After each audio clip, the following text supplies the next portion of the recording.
Estamos começando mais um episódio do Bacon Podcast. O meu nome é Lucas e junto comigo estão os irmãos Monzambani, a Fernanda. E aí, gente, tudo bem? E também o Bruno. E aí, bora para mais um convidado top hoje. Fazia tempo que ele não vinha aqui, mas ele voltou e hoje o negócio vai ser bom. Exatamente, fazia um tempão mesmo, a gente tava conversando aqui nos bastidores, né? Mas antes de entrar, deixa eu chamar ele aqui. Dr. Rubens Rebouças, seja bem-vindo. Ou Rubinho, né? A gente aprendeu com a sua esposa a chamar você de Rubinho. Seja bem-vindo novamente ao Bacon Podcast. Obrigado, pessoal, pelo convite mais uma vez, né? A gente tava vendo, mas faz 100 episódios, né? Que eu apareci por aqui. Mais de 100, 101, né? E hoje volto aqui mais uma vez. Para mim é uma honra. Mais uma vez esse convite e fiquei muito feliz aqui de aceitar e a gente conversar um pouco. Não, pra nós é uma alegria, e eu fiquei pensando, meu Deus, onde é que eu tava com a cabeça, que eu esperei tanto episódio assim pra chamar ele de novo. A gente, desculpa, tá bom, doutor, a gente não, cara, cabeça aqui viajando. Pode chamar de Rubinho mesmo, se quiser. Tá bom, então. Então é isso aí, Rubinho. Meu nome aqui, né, mas aí eu não me toquei, faz parte. Tá certo, então, Rubinho, seja bem-vindo novamente a esse podcast, tá bom? Mas que faz tempo que a última vez que você passou por aqui, sinta-se em casa, tá bom? Queremos te trazer aqui mais vezes, sem esperar 100 episódios, né? Pelo amor de Deus. Por favor. E faz tempo, mas os dois temas são temas espetaculares. Então a gente vai ter que chamar mais vezes, porque se os temas forem sempre bons assim, não tem como ficar esperando tanto, não. Exato. Então, só falando aqui desse outro episódio que ele participou, foi o episódio 57, Bioética e Manipulação da Vida. Ficção? É ficção mesmo, será? Então, foi ali no dia 19 de agosto de 2021, né? Então, o episódio 57. E esse é o episódio 158. Então, por pouco, 100 episódios para ele estar aqui novamente, né? Então, 101 episódios. Bom, então, Rubinho, por favor, se apresente, né? Já tem tanto tempo que você veio aqui, então pedi pra você se apresentar de novo. Aí, onde pessoal, o pessoal pode te encontrar, o seu trabalho, por favor. Beleza. E pessoal, tudo bom com vocês? Meu nome é Rubens Rebouças, né? Todo mundo mais que me conhece me chama de Rubinho, mas vocês chamem como quiserem. Eu sou médico, sou casado com a Marília, que esteve aqui também recentemente. Olha, agora melhorou, porque eu fechei o computador e a luz veio bem na minha cara aqui. Eu tenho 35 anos. Eu sou natural de Fortaleza, Ceará, e moro em Juazeiro do Norte, Ceará, na terra do Padre Cícero. A gente é casado faz 7 anos, eu e a Marília. A gente tem 4 filhos, 1 no céu e 3 aqui na terra. Quando eu conversei com vocês, a gente só talvez tinha 2, né? Agora a gente tem mais um no céu e 1 na terra, né? E agora são o Bento, Guido, Dulce e o Marquinhos no céu. E a gente vai conversar hoje um pouco, né? Eu sou médico, minha formação é medicina, mas eu sempre, desde adolescente, que eu me interessei muito por estudar tudo que tem a ver com a igreja, né? Santo Agostinho que fala que a gente não pode amar aquilo que a gente não conhece. Então, desde que eu me apaixonei na adolescência pela igreja católica, né, esposa de nosso Senhor Jesus Cristo, foi que eu decidi conhecer a fundo tudo que eu pudesse. E aí, já faz alguns anos, acho que uns 3 anos, que eu comecei a compartilhar isso nas redes sociais. Eu faço parte da comunidade Shalom, e na comunidade já tem 15 anos que meu ministério, né, meu apostolado na comunidade está ligado à formação. Mas aqui nas redes sociais faz uns 3 anos. E aí a gente conversa sobre tudo, né? Sobre catolicismo, bioética, abertura à vida, vida de santo. O que aparece a gente vai... História da igreja, doutrina social da igreja, né? E a gente vai conversando e vai aprofundando na medida do possível, né? Maravilha. E onde o pessoal pode te encontrar, doutor? Eu vou deixar tudo na descrição, mas se puder falar aí. Sim. Rubinho, desculpa. No Instagram, o Instagram é dr.rubensreboucas, né? Que é Rubens Rebouças, meu sobrenome. Rebouças, meu sobrenome. Então, dr.rubensrebouças. Eu tô lá no Instagram, quem quiser me seguir, fica à vontade, tamo junto lá. Maravilha, Rubinho. Então é isso. Como eu disse, beleza. Os links estarão aqui na descrição para poder facilitar o acesso. E também, se você ainda não nos acompanha, vai lá no @BaconPodcastBR no Instagram. Lá você vai estar ali sempre recebendo de última mão os lançamentos dos episódios, né? Até mesmo é como se fosse um calendário, né? Um despertador ali. A gente postou o novo episódio, a nova capa no Instagram significa que o episódio está no ar. E falando em episódio no ar, esse episódio ele estreia, os episódios do Bacon Podcast estreiam às quartas-feiras, às 20 horas, no YouTube, em todos os agregadores de podcast, tá bom? Então, falando em YouTube, né, vai lá, se inscreve no nosso canal, deixa o seu like para ajudar a gente, compartilha esse episódio aí com seus amigos e familiares, tenho certeza que terá um conteúdo essencial para todos eles, tá bom? E, enfim, acredito que seja isso. E também a nossa campanha do Apoia-se, apoia.se/baconpodcast. Nos ajude lá, contribua com o valor de um cafezinho, de uma Coca-Cola zero, enfim, aquilo que você puder será muito bem-vindo para nos ajudar a estar pagando a plataforma que a gente utiliza para as gravações e também nos ajudar aí na distribuição.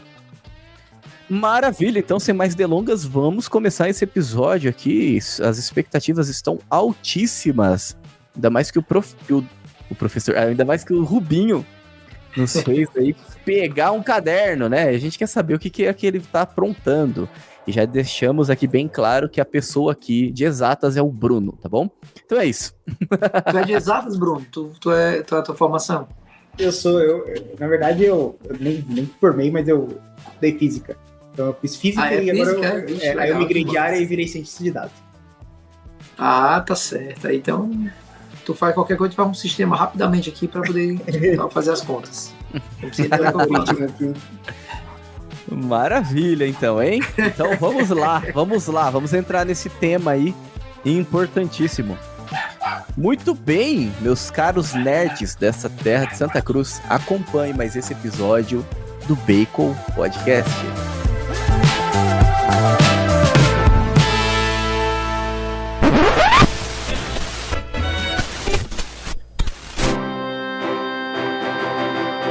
Bacon Podcast.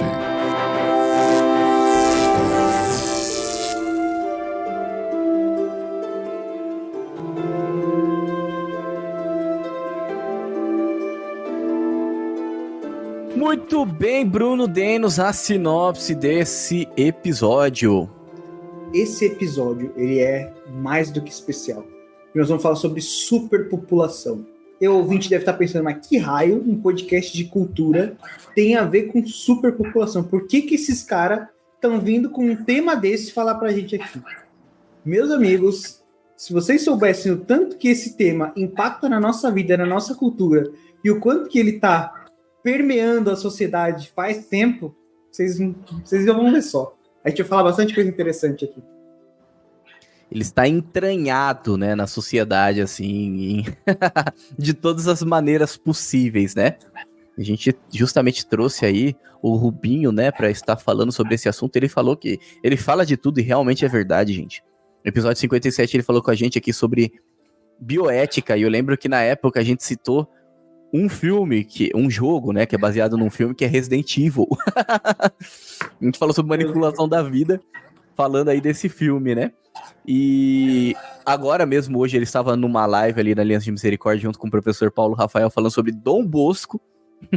E agora está com a gente aqui para falar sobre esse tema polêmico, importantíssimo, né? Que é superpopulação e as falácias globalistas, né? Então a gente vai entrar num tema sério, polêmico.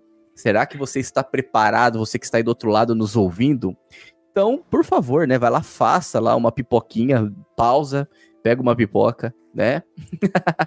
Ou se você... É importante, Pode falar. Curtir o episódio, compartilhar também, porque o YouTube vai querer com certeza derrubar esses episódios do ar, vai querer diminuir o alcance. Então, dá essa força, né? Exatamente. Então, para te acompanhar aí, né, se acomode aí, sente num lugar confortável para você não precisar ficar levantando, né? Para você... Se quiser pegar um papel e uma caneta também... Ó, maravilha. Pegar um papel e uma caneta para você manter a sua concentração aqui. Se você aqui, como eu, também gosta de fumar alguma coisa, então pega aí, acenda o seu charuto, o seu cachimbo, que eu tenho certeza que é um assunto ali importante, né? Muito bom para te acompanhar assim, certo? Então é isso, então. Agora que você já fez tudo isso, já apertou o play, vamos começar então. certo? Entrando então diretamente nesse assunto que é complexo, falando aí sobre superpopulação. E o que seria isso, né? Como que começou essa ideia? A gente poderia aqui, Rubinho, não sei, fica a seu critério, entrar nessa parte mais histórica, trazer como que isso tem influenciado aí nos dias de hoje, certo? E faz parte até mesmo de um... Esse podcast, podemos dizer que é um podcast de desconstrução de mitos, talvez, né? Onde a gente vai falar sobre um assunto que muitas vezes é pregado e entendido de uma forma, aqui provavelmente a gente vai falar de outra forma, certo? Então, por favor, Rubinho, fica à vontade aí para poder abordar as nuances desse tema polêmico. Beleza. Então vamos lá. Essa questão da superpopulação, a primeira vez que a gente encontra falar dela foi no final do século XVIII. Né? Foi um pastor anglicano lá na Inglaterra, que era o Robert Malthus. Né? Ele falava assim, ó, a população cresce em PG, né? Cresce em progressão geométrica. Então, quer dizer, tem duas pessoas, né? Cada uma, e esse casal vai ter 2 filhos, só que os 2 filhos vão se casar com outros 2, são 4, e esses 4 vão produzir 8, e esses 8 vão produzir 16, e esses 16 vão produzir 32. Então, isso é uma progressão geométrica, né? Quem é mais familiarizado com essa área das exatas, né, da matemática, se bem que isso aqui no ensino médio todo mundo estuda, né? Todo mundo sabe o que é uma PG. Né? Então, diz a população cresce em PG, progressão geométrica, né? Que faz uma parábola assim. Já a alimentação, já o alimento cresce em PA, em progressão aritmética, né? Em vez de você multiplicar, você vai só somando. A alimentação cresce em progressão aritmética. E a população cresce em progressão geométrica. Existirá um determinado momento, dizia o Robert Malthus, né? Existirá um momento em que vai faltar comida. Certo? Quando faltar comida, o que é que vai acontecer? Vai acontecer que a natureza vai resolver esse problema. De que forma a natureza vai resolver? Segundo ele, ou vai ter uma peste que vai dizimar uma porrada de gente, uma parte grande da população, para poder oxigenar o planeta, ou vai ser uma peste, ou vai ser um desastre natural, que vai matar muita gente também, ou então serão guerras. Guerras que vão dizimar boa parte da população, e assim o planeta vai respirar um pouco para poder continuar funcionando tudo normalmente. Certo? Se nós, os homens, né, a raça humana, se nós quisermos evitar que haja uma guerra, que haja uma peste, ou que haja um desastre natural que dizimem a população, a gente precisa, então, contornar esse problema diminuindo a quantidade de filhos que a gente tem, para que assim a população não cresça tão rapidamente e a produção de alimentos possa se manter ali na mesma média e sendo suficiente para a produção, para alimentar a população do mundo, certo? E aí ele traça, naquela época, né, final do século XVIII, ainda 1790 e pouco, ele diz algumas coisas que seriam as medidas que nós poderíamos tomar para poder contornar esse problema. E aí as sugestões dele são, como ele era um pastor anglicano, ele diz, primeiro, a primeira sugestão, que os casais eles façam, que as pessoas elas se abstenham de ter relação sexual antes do casamento, certo? Normal. Que as pessoas, os casais, se casem só quando tiverem mais velhos, e assim haverá menos tempo para terem filhos, e que cada casal só tem a quantidade de filhos que conseguir manter com o mesmo padrão social, para que, dessa forma, o rico pode ter mais filhos, o pobre pode ter menos, porque, afinal de contas, o pobre não tem dinheiro para sustentar, então ele tem menos filhos, o rico pode ter mais. Mas essas seriam as medidas que o Malthus falou lá atrás, que seriam suficientes para poder a gente contornar esse problema da superpopulação. Essa foi a conversa dele lá atrás, 1790 e pouco, tá bom? Foi o que aconteceu. Depois, esse assunto foi sendo discutido. No final do século XIX, voltou essa mesma discussão. E aí já com outro nome, que era também relacionado com ele, que a teoria dele era malthusianismo, apareceu depois o neomalthusianismo. E o neomalthusianismo dizia assim: os problemas são os mesmos, então a população cresce em PG, a alimentação cresce em PA, já vai faltar comida, vai ter guerra, vai ter desastre natural, vai ter peste, ou então a gente resolve esse problema. Como é que a gente resolve esse problema? Contracepção. E aí foi que apareceu na década de 50 a pílula, já tinha aparecido antes a camisinha, né? Já tinham aparecido outros métodos contraceptivos de barreira, especialmente, né? Propagandas governamentais para que se fizesse coito interrompido. Enfim, medidas para evitar que as pessoas tivessem filhos, pelo meio, com a mesma noção, né? Então, criou-se esse mito da superpopulação. Por que eu digo mito? Porque a superpopulação, na verdade, Lucas, Bruno e Fernanda, é um grande mito. Não existe superpopulação. E aí eu pedi para vocês pegarem papel e caneta justamente para eu demonstrar isso na prática, com dados reais da nossa sociedade. Tá bom? Posso fazer isso agora? Posso? Então vamos lá. Sim. Eu esperei aqui. Então vamos lá. Preste atenção. Qual é a população do mundo hoje? Quem saberia me dizer aí? 8 Mais bilhões? ou menos. Hã? 8 bilhões. 8 bilhões. já É chegou 7,9 bilhões, mas a gente arredonda para 8 aí, para dar um desconto. Certo? 8 bilhões. Então, Bruno, pega aí o teu caderno aí, e aí vamos fazer a seguinte suposição. Vamos supor que as 8 bilhões de pessoas do mundo ficassem uma em pezinha do lado da outra, cada um ocupando a área de 1 metro quadrado, que é 1 metro por 1 metro, as 8 bilhões de pessoas juntas, no mesmo território. Qual era a área que elas iam utilizar? 8 bilhões de metros quadrados, né? Cada pessoa Certo. ia usar 1 metro quadrado e ia usar 8 bilhões de metros quadrados. Uhum. Certo? Sergipe é o menor estado do Brasil. A gente mora no Brasil, todo mundo sabe. Sergipe é aquele estadozinho aqui embaixo, ali no Nordeste, perto da Bahia, de Alagoas. É o menor estado do Brasil.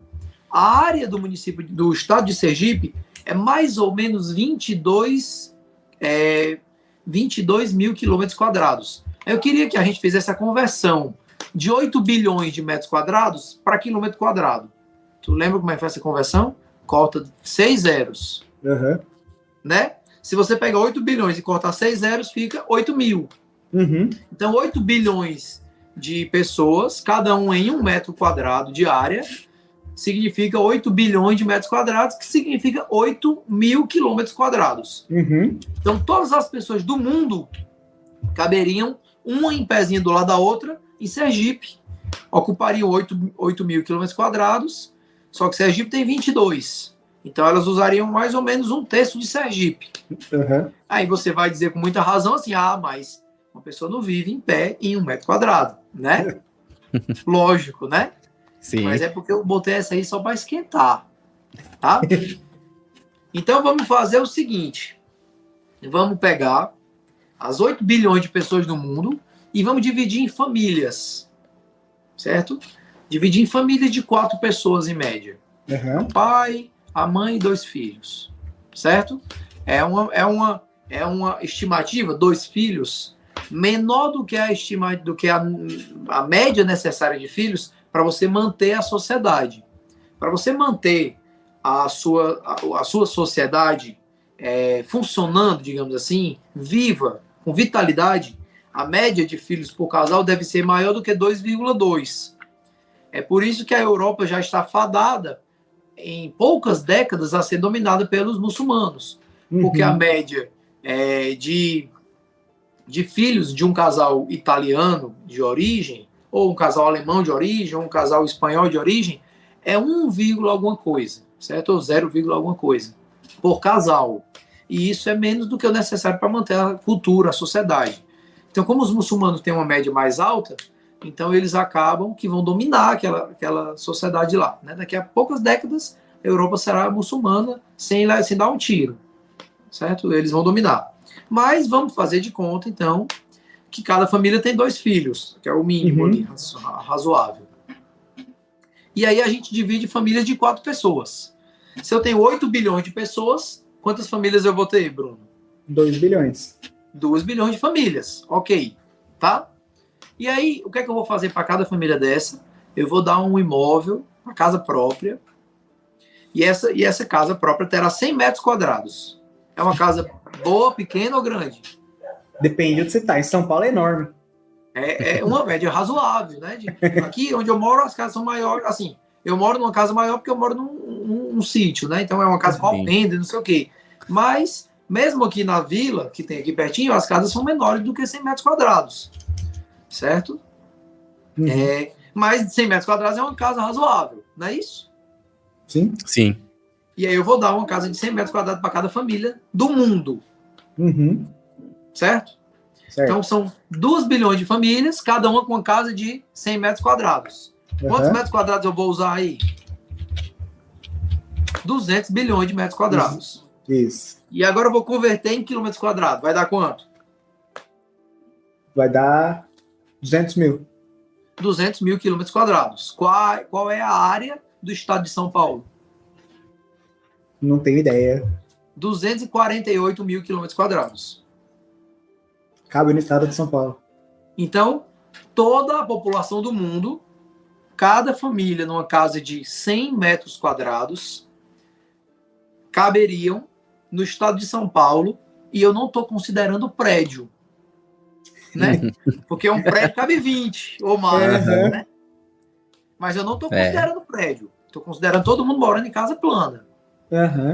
E a população do mundo inteiro morando em casas de 100 metros quadrados cabe no estado de São Paulo.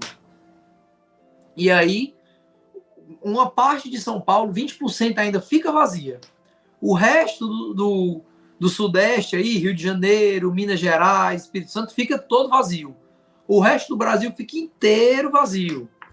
América do Sul toda vazia, Estados Unidos vazio, Europa vazia, África vazia, Ásia vazia, Oceania vazia. O mundo inteiro fica deserto. E todo mundo morando em casa de 100 metros quadrados lá em São Paulo. Ô Binho, mas tudo bem, mas você não está considerando pista, não está considerando fábrica, não está considerando hospital, escola. Então vamos fazer o seguinte, como eu não tenho como considerar tudo isso, eu vou pegar cada família dessa, de 4 pessoas, que também é uma estimativa razoável, porque, por exemplo, aqui em casa já são 5. Né? Não sei na casa de vocês, mas se ainda não é, vocês são casados há pouco tempo, daqui a pouco vão ser mais de 4 também. Né? Se já não é, não sei. De toda forma, eu vou fazer essa mesma estimativa com famílias de 4 pessoas, mas em vez de botar cada família numa casa de 100 metros quadrados, vamos botar cada família numa casa de 1.000 metros quadrados. Que cada família vai ter a sua hortinha, certo? Vai ter uma árvore lá, um pomar frutífero, uma laranjeira, um pé de limão, vão criar umas galinhas, né? Cada família do mundo vai ter uma casa de 1.000 metros quadrados. Quantos metros quadrados eu vou gastar, Bruno? São 2 milhões de famílias, lembra, né? 2 milhões de famílias, cada uma numa casa de 1.000 metros quadrados. Vou gastar quanto? Estava em 200 mil, foi para 2 milhões, né? Exatamente. 2 milhões de quilômetros quadrados. Quilômetros quadrados, 2 milhões de quilômetros quadrados. Agora vamos pensar aqui. A Argentina. Sabe qual é o território da Argentina? Olha aí. Argentina. Tá no aí? Área da Argentina em quilômetros quadrados. 2,7 milhões. Então, 2.780.000 quilômetros quadrados a Argentina tem, né? E o Cazaquistão tem quanto? Cazaquistão. 2,725. 2,725. Cazaquistão, pessoal, para quem não está familiarizado, para quem nunca foi lá no Cazaquistão, é um país que fica ali na Ásia. Ele não tem abertura para o mar. É um país que está lá no meio da confusão ali, perto da China, do Oriente Médio, certo? E se eu pegasse todas as famílias do mundo, cada uma morando numa casa construída dentro de um terreno de 1.000 metros quadrados, que é maior que um estádio de futebol, um campo de futebol tem menos de 1.000 metros quadrados. Se eu pegasse cada família e colocasse para morar num território como esse, eu teria o Cazaquistão ocupado. Cada família morando bem confortável em 1.000 metros quadrados, em 1.000 metros quadrados cada família. O resto da China toda vazia, Japão, Índia, Indonésia, Rússia toda vazia, Austrália, o resto da Oceania, aquelas ilhas todas vazias, todas desertas, a Europa inteira, Alemanha, Itália, Portugal, Espanha, o norte da Europa ali, Suécia, Finlândia, Inglaterra, Irlanda, tudo vazio, a África, o continente africano inteiro vazio. Olha quanto é a área da Argélia, para mim, tu consegue ver aí?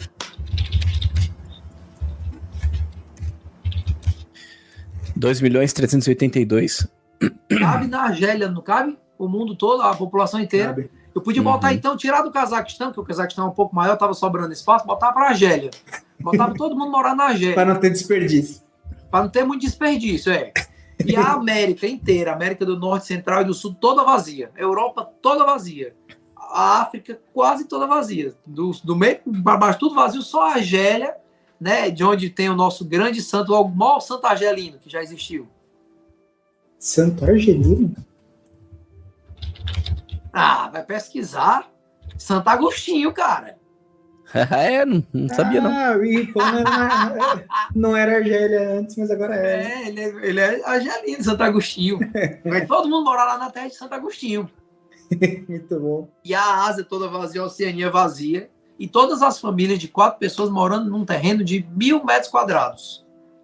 Aí eu te pergunto, cadê a superpopulação? Eu vou ter o mundo inteiro para plantar comida para o pessoal que está só lá no Cazaquistão comer. Sendo que tem um detalhe. Uma sociedade com pessoas virtuosas que possuam a virtude da laboriosidade é uma sociedade em que a produção de alimento aumenta.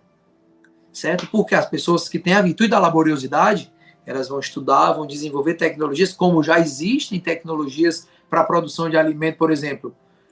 Israel é deserto, mas Israel exporta rosas para o mundo todo, sabiam? Israel exporta rosa, mas é lá deserto. O Japão é péssimo, o terreno do Japão é fertilidade zero, mas ele produz verduras, ele é quase autossuficiente em leguminosas, verduras. Por quê? Porque eles desenvolveram uma tecnologia para produzir alimento naquele terreno, que é um terreno difícil, é um terreno que não é tão rico em nutrientes, enfim. Então, uma sociedade com pessoas virtuosas, que tivesse todo mundo morando lá no Cazaquistão, não teria dificuldade em produzir alimento para a população inteira. Né? Eu poderia aumentar aqui. Em vez de morar em 1.000 metros quadrados, vou morar em 2.000 metros quadrados. Aí ia ficar a metade lá na Argentina e a metade lá no Cazaquistão. E se fossem 3.000 metros quadrados, ia ficar um pedacinho na Argentina, um pedacinho no Cazaquistão e um pedacinho lá na Argélia. E eu posso ir aumentando aqui, aumentando. Rubinho, mas você não está considerando rios, não está considerando montanhas, não está considerando desertos, florestas, certo? Mas isso aí não, a conta, você pode botar o que você quiser, que essa conta não vai fechar, para poder a gente concluir que existe, de fato, uma superpopulação. Porque, de fato, não existe.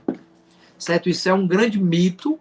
Na época do Malthus, era muito mais ainda, né? Na década de 60. Qual era a música do Brasil na década de 70? 90 milhões em ação, para frente Brasil, não era assim? Sim. A população do Brasil hoje é quanto? 200 milhões, né? Naquela época era menos da metade, era 90. E mesmo assim o pessoal dizia, meu Deus, a superpopulação está acabando com o mundo. Cara, chegou num ponto que nos Estados Unidos, 60% das mulheres a partir dos 18 anos possui DIU ou toma anticoncepcional de forma contínua, certo? E essa mentalidade contraceptiva, ela entrou na sociedade, primeiro entrou na sociedade protestante, né? Entrou no paganismo e entrou no catolicismo, certo? E hoje as pessoas dizem com todas as letras, não dá para ter filho, já tem muita gente no mundo, tem muita gente morrendo de fome no mundo. Só que as pessoas estão morrendo de fome no mundo não é porque não tem espaço para fazer comida para elas, não. Não é porque tem muita gente e está faltando água, nutriente, não. Não é nada disso, certo? Isso é um grande mito, o mito da superpopulação. Então pronto, eu acho que com isso aqui a gente levou uns 5 minutos e desmistificou a superpopulação. Não existe mais, essa teoria não se sustenta em 5 minutos, conversando com qualquer pessoa razoável, né?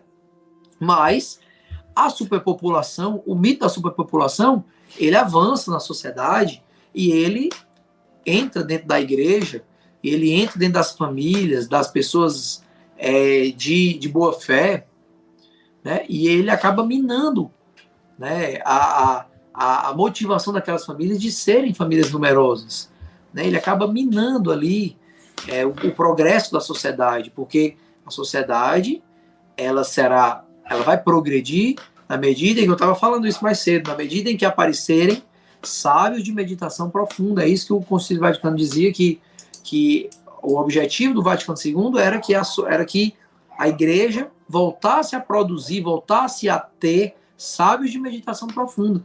Quanto mais pessoas no mundo, né, quanto mais as famílias se debruçarem, né, se esforçarem para cuidar dos seus filhos, para educar os seus filhos, maior a chance de nós termos, de fato, esse sábio de meditação profunda que a sociedade precisa.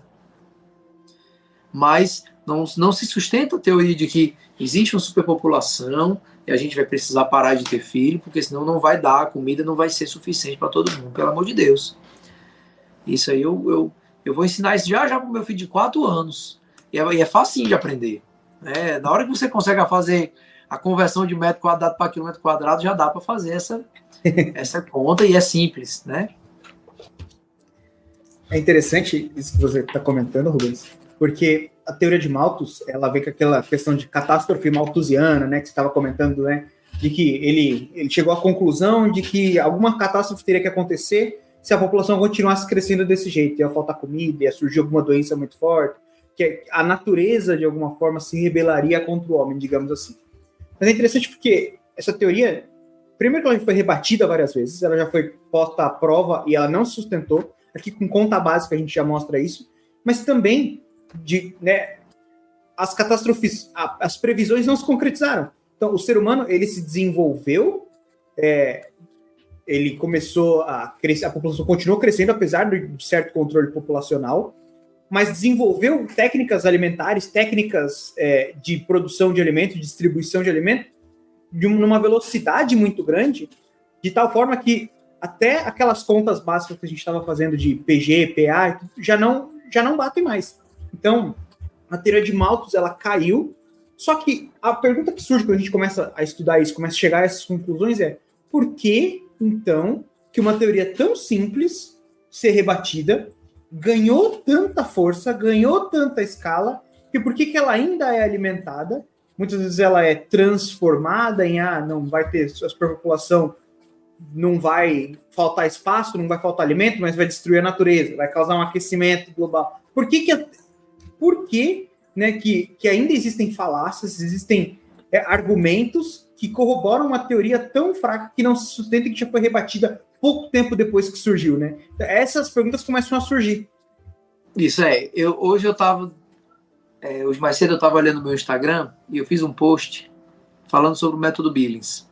Uhum. E aí uma pessoa comentou assim: no meu postinho, no posto de saúde, as pessoas desacreditam do método Billings e as enfermeiras nunca nem ouviram falar no método Billings. Aí eu ainda vou responder, já vou fazer um vídeo sobre respondendo essa pessoa, mas a resposta é simples, ó. Se eu propago o método Billings como método natural, se eu propago a abertura à vida, A indústria farmacêutica não ganha nada com isso. Mas se eu propago a necessidade de anticoncepcional, de pílula, de DIU, de injeção, de implante subcutâneo, se eu propago a mentalidade contraceptiva, a indústria farmacêutica ganha, e ela vem sustentando isso, né? Então, as grandes corporações, elas ganham com a contracepção. Inclusive, eu estava vendo um negócio essa semana, que é o seguinte, a China, todo mundo sabe que existe, há, sei lá, mais de 20 anos, a política do filho único, né? 4-2-1, a política do filho único, né? O avô teve 4 filhos, o pai vai ter 2 e você vai ter 1. Né? O pai teve 2 e você vai ter 1. 4-2-1. Dentro de 3 gerações a gente vai controlar, estabilizar a população da China, porque tem muita gente na China, diziam eles. Tá? Só que o que acontece? A população da China, do último censo, diminuiu. Né? E agora, o governo da China, o Xi Jinping, ele está aperreado, porque daqui a poucos anos não vai mais haver na China força de trabalho. 60%, olha aqui, ó, 60% dos chineses já é usuário do sistema previdenciário. E a força de trabalho é só de 40% agora. Certo? Só que não é. E eu vi uma coisa interessante sobre isso esses dias, que eles estão tentando reverter, estão até tentando, né, financiar os pais para terem filhos agora, mas as mulheres não querem mais. Então a mentalidade já entrou na cabeça das mulheres. Elas falam que elas querem se dedicar à profissão e não querem ter a responsabilidade dos filhos. Exatamente. Então, assim, o estrago já foi feito, entendeu? E fez o que mais precisava, entrar na mentalidade das mulheres. É isso que eu ia dizer. Não adianta, eles estão querendo reverter, fazer campanha, e não é só na China, não, que a população está diminuindo. Né? Por exemplo, no Canadá, você tem um alto estímulo para as famílias terem filhos. Né?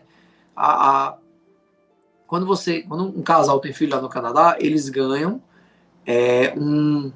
como é que chama, hein? Um auxílio maternidade, não uma licença maternidade de 1 ano, para ser dividido entre marido e mulher. Se quiserem fazer 6 meses, os dois passam 6 meses sem trabalhar. Se quiserem que a mulher fique 10 meses e o cara só 2, pode ser também. Ou a mulher fica 8, o cara 4, pode ser. Eles ganham 1 ano de licença maternidade para o casal. Além disso, lá no Canadá, quando a pessoa nasce, o governo passa a pagar uma bolsa para o filho, e essa bolsa vai até os 18 anos. Eu tenho amigos que moram no Canadá, eu tenho uma irmã que mora no Canadá, e ela ficava perguntando pra gente, quanto é um pacote de fralda aí? A gente falava, é tanto. Quanto é o shampoo tal? É tanto. E depois aqui a gente vai lá e pega. Tipo como se fosse num departamento do governo. Estimulando os casais a terem filhos. Pensa que o pessoal quer ter filho? Quer não ter filho. Sabe por quê? Porque eles dizem que o filho atrapalha a mulher no mercado de trabalho. Né? E tem um livro que eu até estava dando aula sobre ele hoje, mais cedo, que ele dizia o seguinte, ó, o nome do livro, eu nem sei dizer o nome do livro, tão grande que é. É assim, ó, como as corporações globais... Deixa eu pegar aqui. Espera aí. Como as corporações globais querem moldar o homem, as escolas, querem usar a escola para moldar o homem para o mercado. É um negócio assim. Espera aí.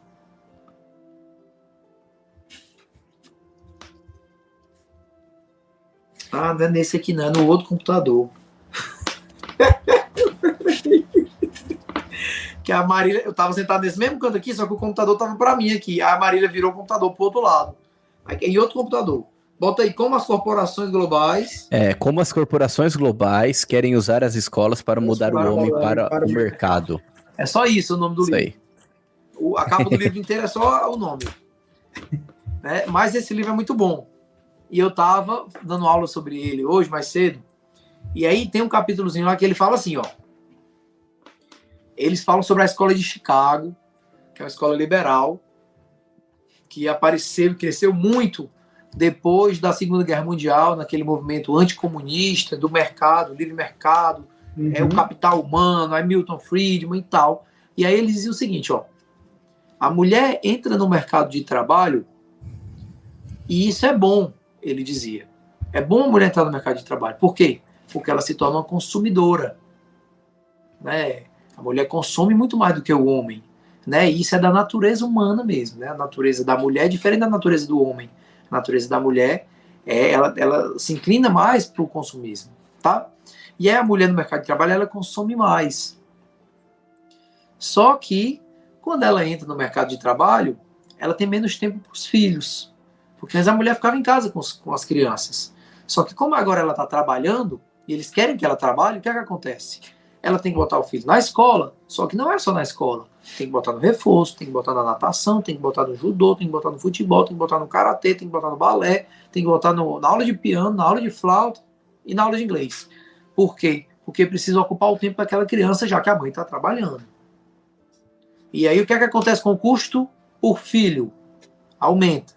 Uhum. Quando aumenta o custo por filho, o que é que os casais acabam decidindo?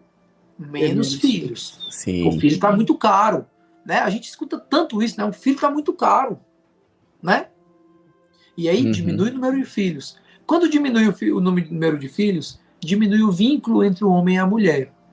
Porque, vejam, eu não sei se todos vocês têm filhos, mas supondo que todos tenham, quando você briga feio com a sua mulher e discute com ela,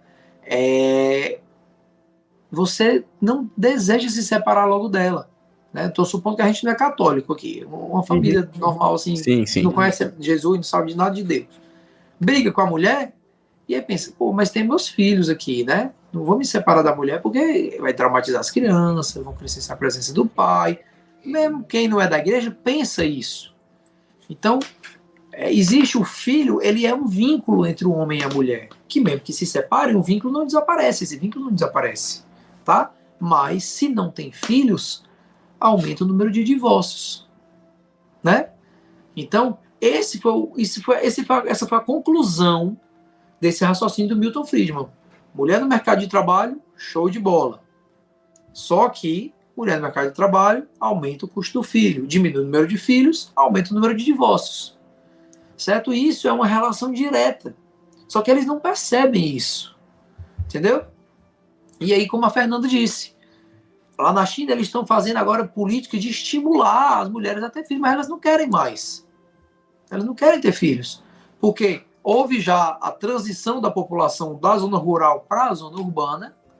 A vida urbana, a vida numa cidade, numa metrópole, num lugar mais, digamos assim, a vida é mais corrida.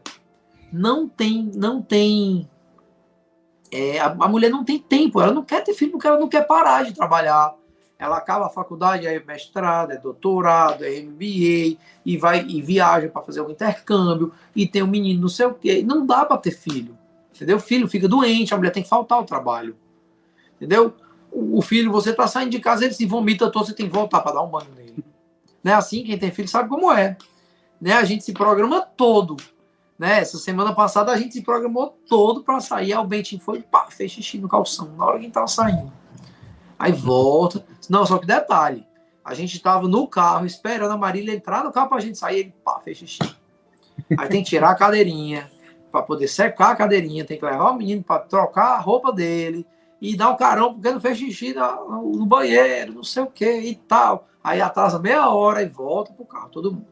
Então, criança é assim, faz parte. Isso faz parte da vida. Só que quem está envolvido nessa mentalidade materialista não tem disposição para uma vida assim. E as mulheres não querem mais ter filho. Né? A Europa está fadada, a sociedade europeia está fadada a desaparecer. Né? No Canadá, eles têm essas políticas de estimular, mas não adianta. Na China, eles já estão fazendo também, certo? Só que essa mentalidade, ela se entranhou de tal forma porque as corporações globais, elas continuam ganhando com isso. A indústria farmacêutica continua a indústria farmacêutica bilionária. Por exemplo, a enfermeira diz assim, não, na faculdade a gente nem ouve falar do método Billis. Claro, o Billis é de graça. A mulher não gasta um centavo para fazer o Billis. É só, vamos pagar um instrutor para fazer. Ou compra um livro para estudar, ou assiste uma aula, paga. Mas ela não gasta um centavo. A mulher que usa pílula, ela gasta todo mês, entendeu? Ou a mulher que toma injeção, todo mês, ou de 3 em 3 meses, o Implanon de todo mês, DIU, tudo é gasto. A mulher o Billy não gasta nada, entendeu? Quem é que tem interesse em desenvolver uma pesquisa sobre o Billy? Não tem. Claro que não tem. Quem é que vai financiar essa pesquisa? Ninguém vai ganhar com o Billy, todo mundo vai perder. Então essa pesquisa só faz quem tem boa vontade e faz de graça, por apostolado, ou por dever de justiça, mas não por ganho secundário. Não tem ganho secundário, entendeu? Então acaba que esse assunto é afogado, ele é totalmente submergido dentro das corporações, dos interesses de quem tem dinheiro. Quem tem dinheiro aponta para onde o mundo vai. Recentemente a gente viu aí teve um caso de uma menina que cometeu suicídio aqui no Brasil. Sim. Agora na véspera de Natal. Envolvia lá o Choquei, né? Exatamente. Isso. E aí apareceu que existe uma empresa de comunicação que praticamente o que ela disser, todo mundo vai acreditar, porque são centenas de perfis que têm um alcance gigante reproduzindo aquilo ali, seja verdade, seja mentira, não importa. Na hora que ele falar lá, daqui a meia hora, todo mundo no Brasil já acredita naquilo. Entendeu? Então, isso é perigosíssimo. É por isso que é importante esse Bacon Podcast aqui. Eu sou fã de vocês.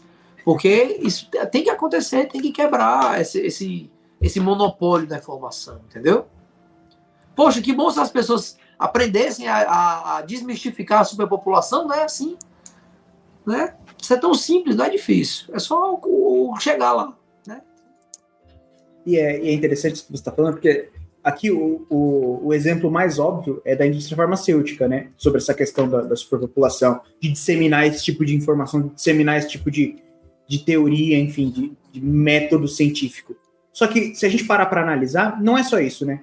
Porque a sociedade, quanto mais ela estiver envolvida com o mercado de trabalho, com as compras, mais materialista ela tiver, mais esses caras ganham. Só que para a sociedade desenvolver isso, é ter menos filhos, estar menos em casa.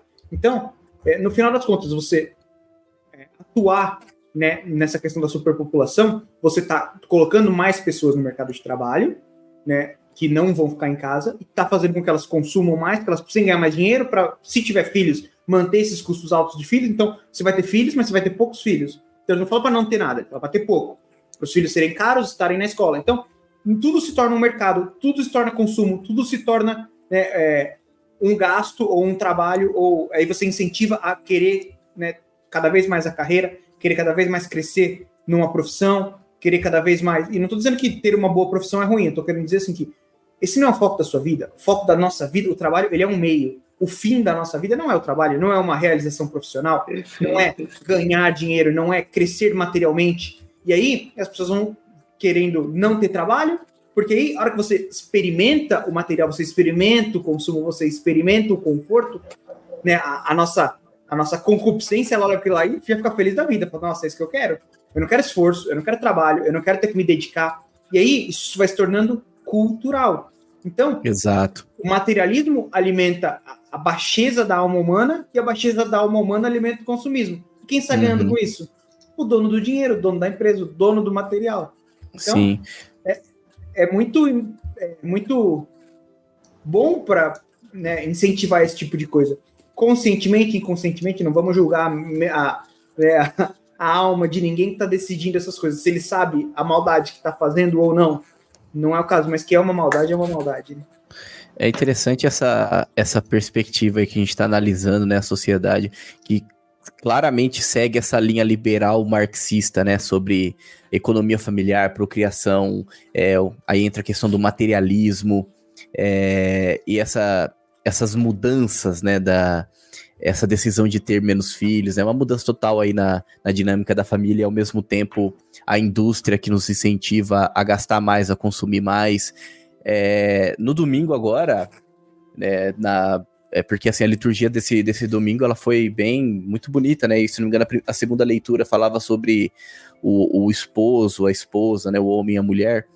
E na homilia, inclusive lá no mosteiro de São Bento, ali em Vinhedo, o Dom Paulo ele falava sobre o homem, né? E ele falou sobre qual que é a função do homem. E é interessante porque essa cultura materialista, né, que o Bruno estava falando, ela entrou até mesmo dentro da nossa igreja, né? Até mesmo dentro daqueles que se dizem conservadores e acabam caindo nas armadilhas do liberalismo, né? Que é justamente que o homem, qual a função do homem? O homem tem que trabalhar e tem que enriquecer e trazer dinheiro para casa. Essa é a função do homem.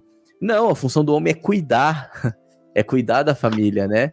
E cuidar, claro que envolve o sentido financeiro, porque tem que pagar as contas. Cara, é um meio. Mas é um meio, não é só isso. E a gente tá cansado de ouvir pessoas do nosso meio mesmo, pessoas ali que são católicas, pessoas até mesmo que vivem o catolicismo, não são só católicos de IBGE, que falam que o homem tem que enriquecer, que o homem tem que trazer dinheiro e tal. E não é por aí, né? E a gente acaba caindo nessa mesma armadilha. E vocês entraram nesse assunto, eu queria até puxar a questão que, assim, a gente não tá falando também contra o trabalho, né? Igual vocês cansaram de dizer aqui que é um meio, né? Um meio, enfim. E a gente tem que realmente trabalhar.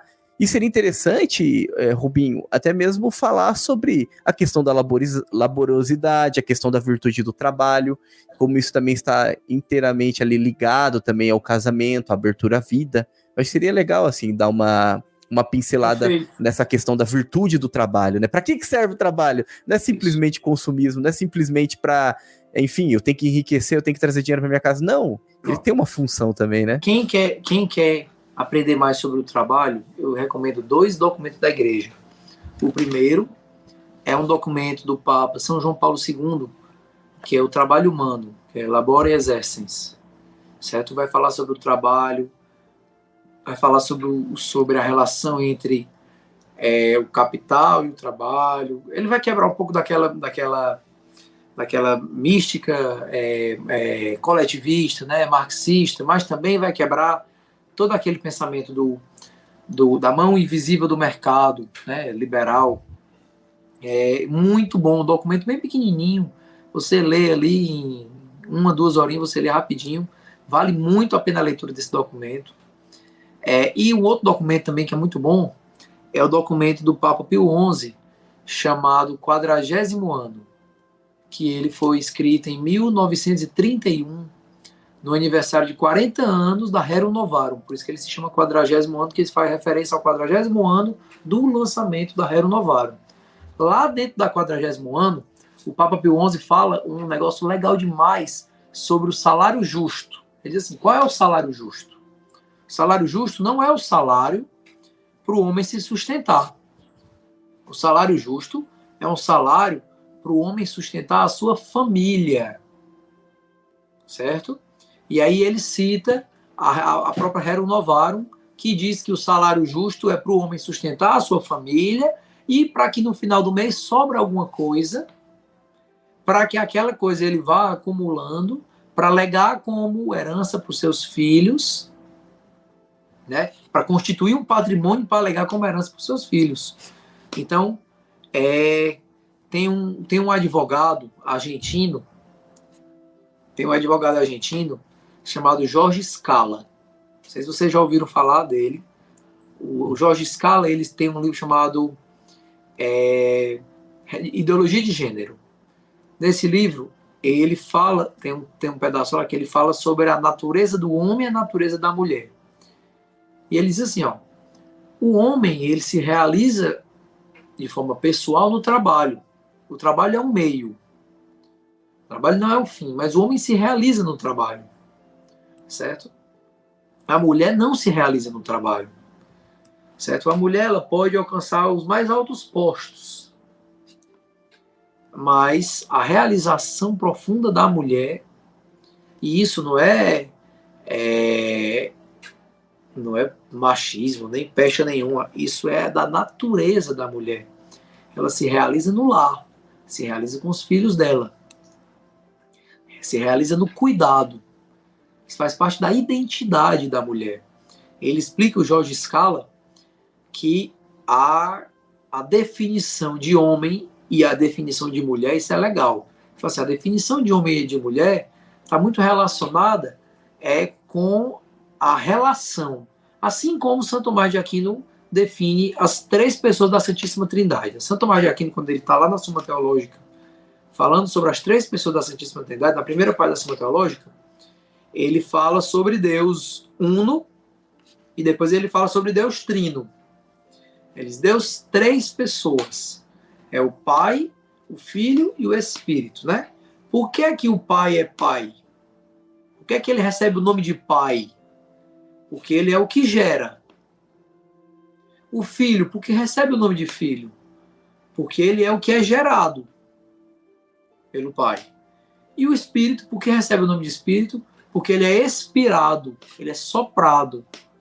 De expiração, né? Ele é expirado, ele é soprado. Por isso que é o pneuma, né? É o sopro do Pai e do Filho. Então a identidade das 3 pessoas da Trindade está exatamente na relação entre elas. Da mesma forma, o Jorge Scala vai dizer que a identidade do homem está na paternidade. Ele é homem porque ele é pai. Aí o Lucas vai dizer, mas eu não sou pai ainda. Você não é pai biológico, talvez. Mas, certamente, quanto mais você assumir a figura de pai, mais homem você vai ser. Né? E nunca vou ser pai, que eu sou celibatário. Você vai e deve exercer uma paternidade espiritual, seja lá por que for. Um padre da mesma forma. Um homem que vai ser solteiro. Né? A maturidade do homem só se vê na paternidade. Certo? O homem ele amadurece quando ele se torna um pai. Para a mulher é até mais fácil de explicar isso. Para a mulher é mais fácil de explicar isso. Da mesma forma que o homem é homem porque é pai, a mulher é mulher porque é mãe. E ela pode até dizer, mas eu não sou mãe ainda. A Fernanda não é mãe ainda. Não é mãe biológica. Mas a maturidade está em quando ela assume uma maternidade, mesmo que seja uma maternidade espiritual, certo? Sobre um apostolado que ela exerce, sobre um pobre que ela cuida, sobre uma pessoa, um irmão dela mais novo que ela cuida, não importa. A maternidade vai tornando a mulher madura. E isso é tão legal, tão mais fácil de mostrar na mulher, que existe, dentro dos graus de desenvolvimento puberal da mulher, né, dos graus de desenvolvimento da puberdade, tem uma escala, que é a escala de Tanner, né? E aí, a menininha, que ela é criança, ela tem, por exemplo, o peito é M1, que não tem peito nenhum, é reto, certo? Quando ela entra na puberdade, vai aumentando, é M2, quando aparece o broto mamário, M3, quando começa a aparecer a glândula, M4, que é uma mulher adulta, só que ela não chega no ápice do desenvolvimento, que é M5. Sabe quando é que ela chega no ápice do desenvolvimento? Quando ela gera e ela vai amamentar. Aí ela tem uma mama madura. E isso é muito legal, isso, porque bate exatamente com a explicação que ele dá. A mulher, ela é mulher quando ela é mãe. Ela é uma mulher de verdade. Ela amadurece, se desenvolve e se encontra plenamente no ser mulher quando ela se torna mãe. Né? Então, isso é muito interessante, porque as pessoas, isso se perdeu na sociedade. Né? Por exemplo, a mulher lá na China, a Fernanda estava mencionando, ela não quer mais ser mãe. Ela não quer mais ser mulher. É preciso que a gente leve de volta aquele entendimento de que ser mulher é ser mãe. Sim, sim. E é importante, né, entender isso até mesmo para a gente compreender também a questão do casamento, a questão da abertura à vida, que acaba que são os pontos que são mais atacados aí quando estamos tratando sobre o assunto, né, de superpopulação, sobre esse tema, né, que essas... o materialismo mesmo, os globalistas, né, digamos assim. Então, quando a gente fala sobre a vida, a gente precisa trazer todos esses elementos, porque tudo isso é a base, né? É a base. E se a gente ataca a base, a gente destrói, né, toda uma estrutura que é necessária. Teve uma pessoa que me perguntou no Instagram recentemente. De vez em quando eu recebo essa pergunta, na verdade. Eu já recebi várias vezes, mas recentemente eu recebi de novo. A pessoa diz assim, Rubinho, eu vou me casar agora, mas eu não estou pronto ainda para ser mãe. Como é que é o business e tal? Aí eu disse, não está pronta para ser mãe, então não está pronta para casar. Né? Porque o Papa São Paulo VI, ele fala assim na Humanae Vitae. Paulo VI fala assim na Humanae Vitae. As características do amor conjugal. certo? Quando a pessoa compreende, identifica no amor para com o noivo, o namorado, essas características, aí ela está pronta para casar. O amor conjugal, ele é livre, total, fiel e fecundo. Se o amor não é livre, total, fiel e fecundo, ele não é um amor conjugal. É um amor que está se desenvolvendo aí. Né? Por exemplo, eu amo, mas eu amo porque eu sou constrangido a amar, porque existe uma desigualdade aí de amor, um puxa mais o outro. Não é um amor livre, então não casa. Certo? Não é um amor total, tem alguma parte da minha vida que eu ainda não quero apresentar para aquela pessoa, eu tenho vergonha, eu tenho receio que ela não aceite, eu escondo, então não é um amor total, então não casa. Não é um amor fiel, eu ainda não tenho certeza, ou eu ainda estou experimentando outras pessoas, enfim, estou com uma abertura aí no relacionamento, não é um amor fiel, então não casa. E não é um amor fecundo, não é um amor que quer gerar vida, então não casa. O amor conjugal é livre, total, fiel e fecundo. Não está pronto para ser mãe, não está pronto para ser pai, então também não está pronto para casar. Segura mais um pouquinho. Quando estiver pronto para ser mãe, você casa. Esse é que eu respondi para a menina. Ela ficou chateada comigo. Não posso fazer nada, né? É isso aí. Então aqui hoje nós desvendamos aí alguns mitos, né? Desde ali da questão da superpopulação, a teoria ali de Thomas Robert Malthus.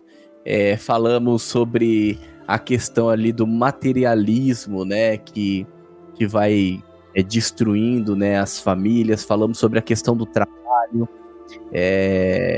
enfim, né, e falamos sobre a vida, né. Acima de tudo, falamos e defendemos aqui a vida, né.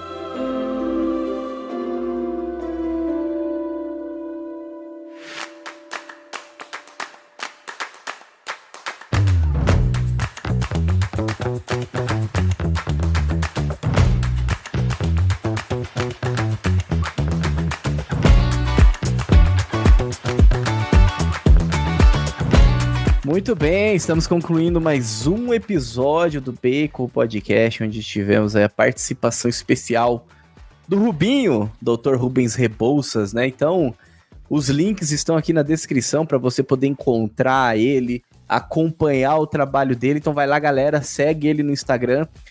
Tem um conteúdo ali riquíssimo, né? Principalmente aí quando estamos falando sobre a defesa da vida, sobre esses assuntos aí que permeia esse tema, né? Esse tema tão importante para nós aí que defendemos a vida, que defendemos a família.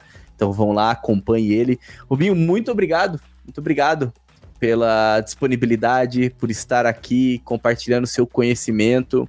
Tenho certeza que será de grande proveito para muitas pessoas, para nós aqui do Bacon e também para muitos dos ouvintes, viu? Cara, agradeço demais o convite aí de vocês. E desculpa por ter demorado para chamar tanto. A gente não vai demorar mais tanto assim. É verdade. Por favor, viu? Então, obrigado mesmo, viu? Eu que agradeço pelo convite. Para mim é sempre uma honra. Quantas vezes me chamarem, estarei aqui. Maravilha. Daqui a 2 anos de novo, né? Que vocês vão me chamar. Não. Tem que ser antes, pelo amor de Deus. Então é isso, então. Muito obrigado. E é isso. Se você ainda não acompanha também a gente, né? Os links estão todos na descrição. Como eu disse lá nos recados, lá no início do podcast, certo? Então vai lá, clica na descrição, compartilha esse episódio com seus amigos e familiares. Agradeço você que nos acompanhou até esse momento. Fique com Deus e que a força do Bacon esteja com você.